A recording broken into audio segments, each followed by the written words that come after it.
Salut Mandy. Salut Manu, c'est pas très clair au niveau de l'énergie en ce moment. Est-ce que tu pourrais m'expliquer simplement ce qui se passe? Depuis à peu près 2 mois, il y a une guerre au Moyen-Orient, qui n'a pas échappé.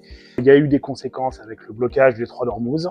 Sur le monde de l'énergie, il y a un tiers du pétrole qui transite par ce détroit d'Ormuz, donc là, le pétrole ne passe plus. Donc ça a des conséquences importantes au niveau du prix de l'essence, du prix du gasoil, du kérosène et autres produits. On parle aussi de crise énergétique, mais c'est avant tout une crise du pétrole.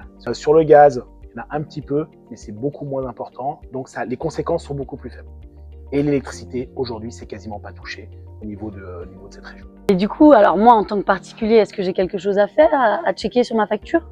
Sur l'électricité, pas d'inquiétude, les prix ne vont pas varier. Sur la partie gaz, les clients qui ont des offres indexées au prix de repère, ils ont eu une augmentation de plus 15% environ au mois de mai. Par contre, il ne devrait plus y avoir d'augmentation dans les mois à venir. Et du coup, pour les clients qui ont un contrat à prix fixe, comment ça se passe? Alors pour ces clients-là, pas de sujet. Ils ont signé avant la crise et donc aujourd'hui ils n'ont aucune conséquence sur leur facture. Leur prix restera fixe pendant une durée de 1 an, 2 ans, 3 ans.